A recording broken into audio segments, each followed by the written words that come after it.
Iran Israel America యుద్ధంతో భారత్లో high tension మొదలైంది. సంక్షోభం మొదలైంది. భారత్లో పెద్ద మొత్తంలో ఇప్పుడు అన్ని రాష్ట్రాల్లో కూడా కమర్షియల్ గ్యాస్ కష్టాలతో పాటుగా వివిధ రకాల ఇబ్బందులు మొదలయ్యాయి.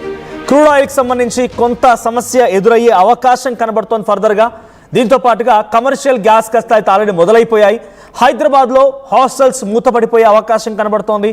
కేరళలో రేపో ఎల్లుండో 50% హోటల్ కూడా మూసివేయబోతున్నారు. దీంతో పాటుగా ముంబైలో 10,000 రెస్టారెంట్లు 4 లక్షల మంది రోడ్డున పడే అవకాశం కూడా కనబడుతోంది. ఇక ఢిల్లీలో గ్యాస్ ఏజెన్సీల ముందు రీఫిల్లింగ్ కోసం భారీ స్థాయిలో క్యూలు కడుతున్నారు జనమంతా. ఇక బెంగళూరు హోటల్లో మెనూలో వంటకాలన్నీ కూడా తగ్గిపోయాయి. తమిళనాడు రెస్టారెంట్లో ఎలక్ట్రిక్ ఓవెన్లు వాడుతున్నారు. గుజరాత్లో తినుబండారాల దుకాణాలు పూర్తిగా మూతపడిపోయాయి. ఒడిశా హోటల్లో ఇండక్షన్ స్టవ్లు అదనపు ఛార్జీలు వసూలు చేస్తున్నారు. ఛత్తీస్గఢ్లో డొమెస్టిక్ గ్యాస్ వినియోగదారుల నుంచి అధిక వసూలు చేపడుతున్నారు. జార్ఖండ్లో కమర్షియల్ సిలిండర్ బ్లాక్ మార్కెటింగ్ జరుగుతోంది. ఇక పంజాబ్లో తీవ్ర నష్టాల్లో పెళ్లి మండపాలు క్యాటరింగ్ సిబ్బంది ఇబ్బందులు పడుతున్నారు. అస్సాంలో గ్యాస్ ధరలు పెరుగుదలపై నిరసనలు వ్యక్తమవుతున్నాయి. బీహార్, ఉత్తరాఖండ్, ఉత్తరప్రదేశ్ ఈ ప్రాంతాల్లో సరఫరా కొరత పైన ఆందోళన వ్యక్తమవుతోంది. సో చూసారు కదా, ఇండియాలో ఎన్ని రాష్ట్రాల్లో ఎటువంటి ప్రభావం ఉందనేది. ఇరాన్ ఇజ్రాయెల్ అమెరికా యుద్ధం నేపథ్యంలో దాని ప్రభావం ఉండబోతోంది అనేటువంటి మాటని అందరికంటే ముందు ఆర్టీవీ పసిగట్టింది. ఎక్స్క్లూజివ్గా వార్తలన్నీ కూడా అందించే ప్రయత్నం చేసింది. సో ఇండియాలో ప్రభావం మొదలైంది.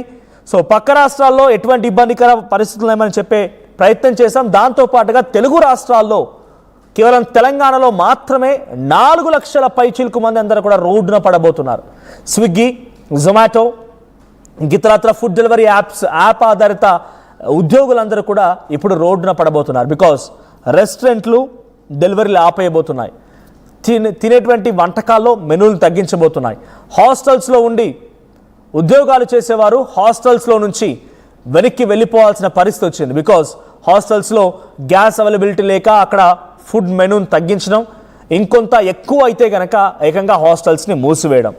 దీంతో పాటుగా అటు హాస్టల్స్ సంబంధించిన వ్యవహారంలో అక్కడ ఉండే ఉద్యోగులు కూడా ఇబ్బందులు పడక తప్పదు కనపడుతోంది. సో అటు కమర్షియల్ గ్యాస్ ధరలు పెరిగిపోవడం, కమర్షియల్కి సంబంధించి గ్యాస్ ధరలు గ్యాస్ అందుబాటులో లేకపోవడం, డొమెస్టిక్ గ్యాస్ పైన ధరలు పెరగడం, ఇవన్నీ కూడా రకరకాల కారణాలకి రకరకాల సిచ్యువేషన్స్కి కారణమవుతున్నాయి. సో ప్రజెంట్ ఏది చేసినా సిచ్యువేషన్ కంట్రోల్లోకి రావాలి అంటే యుద్ధం ఆగాల్సిందే. యుద్ధం కనుక ఆగకపోతే ఇంకా మరింత సిచ్యువేషన్ ఎక్స్ట్రీమ్ అయ్యే అవకాశం ఉంది. ఇప్పటివరకు కేవలం మనం చూస్తోంది ఒక ట్రైలర్ మాదిరిగా సిచ్యువేషన్ మాత్రమే. ఇంకా అసలు సినిమా ముందు ఉండిపోయింది. ఇదే కనుక ఇంకా ఒక వారం రోజుల పాటు కొనసాగితే కనుక డెఫినెట్గా మనం అంతకంతకి అనుభవించక తప్పదు. అంతకంతకి గ్యాస్ ధరలు పెరగడంతో పాటుగా పెట్రోల్, డీజిల్ ధరలు పెరిగిపోతాయి. ఆటోమేటిక్గా వన్స్ వాటి ధరలు పెరిగితే కనుక డెఫినెట్గా దాని తాలూకా పర్యవసనాలు ప్రోడక్ట్స్ పైన కూడా ఉండే అవకాశం ఉండబోతోంది. సో ఆ ప్రోడక్ట్స్ ధరలు పెరిగాయనంటే కనుక ఇన్ఫ్లేషన్ తాలూకా situation. Once petrol, diesel, gas ధరలు పెరిగాయనంటే ఆటోమేటిక్గా ట్రాన్స్పోర్టేషన్ ఛార్జెస్ పెరిగిపోతాయి. ట్రాన్స్పోర్టేషన్ ఛార్జ్ పెరిగింది అని అంటే ధరలు పెరుగుతాయి. అమాంతంగా ఇన్ఫ్లేషన్ అనేది అమాంతంగా లేచి కూర్చుంటుంది. ఇన్ఫ్లేషన్ పెరిగింది అంటే ఇక ప్రజలకి, సామాన్యులకి, పావర్టీ లైన్లో ఉన్నవారికి చాలా ఇబ్బందికర సిచ్యువేషన్ ఉండబోతోంది. సో ఈ సిచ్యువేషన్ని అధిగమించాలంటే కేవలం ఒకే ఒక్క దారి, అది ట్రంప్ మాత్రమే. ట్రంప్ ఈ యుద్ధాన్ని కనుక ముగిస్తున్నాను అని చెప్తే ఎక్కడికక్కడ అంతా క్లోజ్. లేదు, ట్రంప్ కనుక ఇంకా యుద్ధాన్ని కొనసాగిస్తాను అని చెప్పేటువంటి మాటలు చెప్తున్నా కొలది ఇంకా ఈ ప్రభావం ఉండబోతోంది.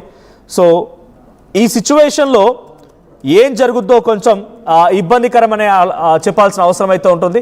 సో స్ట్రైట్ ఆఫ్ హార్మూజ్ని కొంత కంట్రోల్ తీసుకొచ్చే ప్రయత్నం ట్రంప్ చేసి మళ్ళీ దానిపై దాడి చేసినప్పటికీ అది ఏమాత్రం రిలాక్సేషన్ ఇవ్వదు. ఇంకా ఈ దాడి పెంచుతూ వెళ్తున్న కొద్దీ యుద్ధం పరిణామాలు ఇంకా పెరుగుతూ వెళ్తూ ఉంటాయి. సో పక్క రాష్ట్రం ఆంధ్రప్రదేశ్లో కూడా చాలా పెద్ద మొత్తంలో ఇబ్బందికర పరిస్థితుల్లో ఉన్నాయి.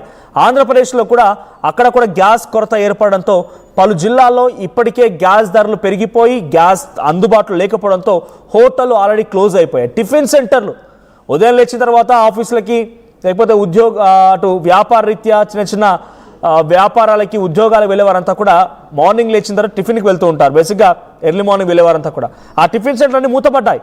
నిన్నటి వరకు 100% ఉన్నటువంటి ఆ టిఫిన్ సెంటర్స్ అంతా కూడా ఈరోజు సో టు మై నాలెడ్జ్ కొన్ని అనాలిసిస్ ప్రకారంగా 80% వరకే ఉన్నాయి, 20% పడిపోయాయి. బికాస్ స్కార్సిటీ ఆఫ్ గ్యాస్ లేకపోవడంతో ఇబ్బంది ఎదుర్కొంటున్నారు. సో ఆటోమేటిక్గా గ్యాస్ ధరలతో ఇబ్బంది ఎదుర్కొన్న ఆ టిఫిన్ సెంటర్లు, సో డిమాండ్ ఎక్కువగా ఉన్నప్పుడు డెఫినెట్గా ప్రైస్ ఎక్కువగా ఉంటుంది. సో ఇప్పుడు అక్కడ టిఫిన్ సెంటర్ల సంఖ్య తగ్గిపోయింది, డిమాండ్ ఎక్కువగా అయిపోయింది. అక్కడ ఆ టిఫిన్ సెంటర్లో తినే వాళ్ళంతా కూడా ఒక దగ్గరికి వస్తారు కాబట్టి ఆటోమేటిక్గా ప్రైస్ పెరిగిపోతుంది. సో ఒక యుద్ధం ఎంతటి పరిణామాలకు దారితీస్తోంది, ఎంతటి విపత్కర పరిస్థితి దారితీస్తోంది, సో ఎప్పుడు ఎటువంటి సిచ్యువేషన్ ఉంటుందో అర్థం కావడం లేదు. సో ఇప్పుడు డొనాల్డ్ ట్రంప్ కనుక యుద్ధాన్ని మరింతగా పెంచుతాను అని చెప్పేటువంటి మాటలు కనుక ఆయన చెప్తే ఇంకా దీని తీవ్రమైన పరిణామాలు ఎక్కువగా ఉండే అవకాశం ఉంది. ఇంకా దీని పరిణామాలు పెరగవచ్చు, ఇంకా దీని తాలూకా సిచ్యువేషన్ మనం ఫేస్ చేయవచ్చు.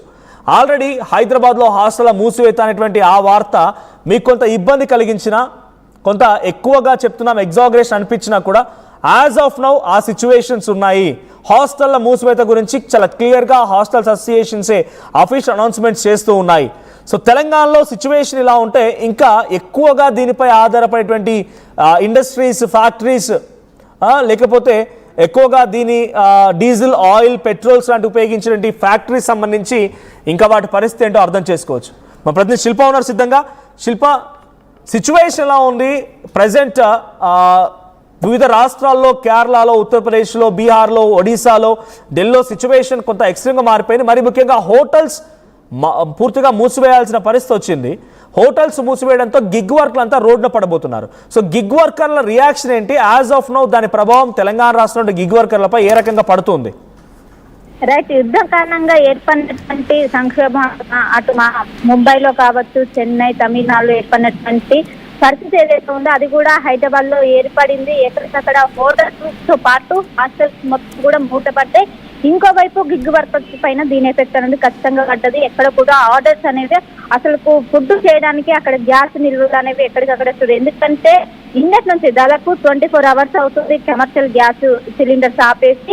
దీంతో వాళ్ళకు 2-3 days మాత్రమే నిల్వ ఉంటుంది. ఆల్రెడీ 24 hours కావడంతో హార్డ్లీ 1 day మాత్రమే, అంటే రేపటి వరకు మాత్రమే ఇక్కడ వస్తుంటాయి. ఏవైతే స్టార్ హోటల్స్ కావచ్చు, స్ట్రీట్ వెండర్స్ దగ్గర కావచ్చు, ఇంకా 1 day మాత్రం వస్తే దీంతో ఎక్కడికక్కడ క్లోజ్ చేశారు. ఇటు హాస్టల్స్ లో కావచ్చు, ఇటు ఎక్కడ చూసినా కూడా మనకు ఆ ఎఫెక్ట్ అనేది ఎక్కువగా కనిపిస్తుంది. దీంతో ఇప్పటికే ఒకవైపు కమర్షియల్ సంబంధించినటువంటి ఏదైతే గ్యాస్ సిలిండర్స్ ఉంటాయో 30 days వరకు కూడా ఎలాంటివి ఇవ్వద్దంటూ కూడా ఇప్పటికే కేంద్రం గైడ్ లైన్స్, ఇటు గ్యాస్ డిస్ట్రిబ్యూషన్ సంబంధించినటువంటి కంపెనీలు ఏవైతే ఉంటాయో వాటికి ఒకవైపు గైడ్ లైన్స్ విడుదల చేస్తే దీంతో ఓన్లీ డొమెస్టిక్ యూసేజ్ సంబంధించినటువంటి ఏవైతే ఉంటాయో అవి మాత్రమే అలో చేస్తున్నారు. దీంతో ఒకవైపు పెద్ద ఎత్తున ఇబ్బంది పడుతుంది, ఇంకోవైపు డొమెస్టిక్ సంబంధించి దీంతో ఒక్కసారిగా అందరు కూడా బుకింగ్స్ అనేవి ఒక్కసారిగా పెరిగాయి.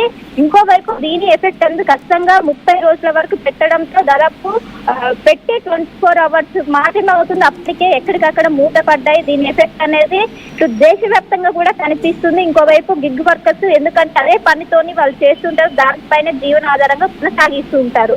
దీంతో ఒక్కసారిగా సో మీ దగ్గరికి మళ్ళీ వస్తాను.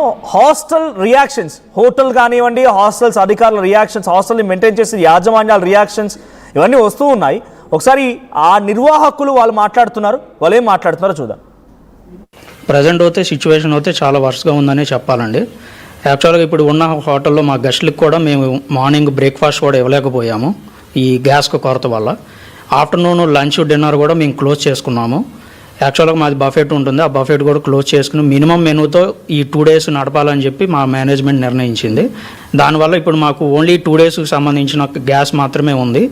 రేపు ఎల్లుండిలో ఏమవుతుంది అనేది మాకు ప్రభుత్వం కనుక గ్యాస్ రిలీజ్ చేయకపోతే వాళ్ళకి ఫుడ్ కూడా పెట్టడం మాకు చాలా ప్రాబ్లం అవుతుందని చెప్తున్నామండి. ప్రభుత్వం దీని మీద చూసి ఒక 10% అయినా సరే కమర్షియల్ సిలిండర్స్ రిలీజ్ చేయాలని చెప్పి మేము ప్రభుత్వాన్ని విజ్ఞప్తి చేస్తున్నామండి. రైట్, కేవలం బయట నుంచి వచ్చేటువంటి కస్టమర్స్కి కాదు, హాస్టల్లో, హోటల్స్లో పనిచేసేటువంటి స్టాఫ్కి సైతం అక్కడ ఉన్న వారికి ఫుడ్ పెట్టాలన్నా ఇబ్బందికర సిచ్యువేషన్ అంటూ ఆ హోటల్స్ యాజమాన్యాలు చెప్తూ ఉన్నాయి. ఈ సిచ్యువేషన్లో కొంత అండర్ కంట్రోల్లోకి రావాలంటే కేవలం ఒకే ఒక్క మార్గం, యుద్ధం ఆగాల్సిందే. యుద్ధం ఆగే పరిస్థితి ఉందా అంటే ఇప్పుడు యుద్ధం ఆగే పరిస్థితి లేదు. మీరు అనుకోవచ్చు ప్రతిదానికి ఎక్స్క్లూజివ్గా ఈ రకమైనటువంటి ముందస్తు అంచనా వేస్తూ ఆటివి చెప్తూ ఉంటే ఇప్పుడు ఆ పరిస్థితి లేదు, ఎగ్జాగరేట్ చేస్తామని అనుకోవచ్చు. ఒకవేళ కనుక మీరు అలా అనుకుంటే పొరపాటు పడ్డట్టే. ఇది ఎగ్జాగరేషన్ కాదు, ఉన్న వాస్తవాన్ని ముందస్తుగా అంచనా వేసి ఒక హెచ్చరిక మాత్రమే, ముందస్తు జాగ్రత్త మాత్రమే ఆర్టీవీ చెప్పే ప్రయత్నం చేస్తోంది.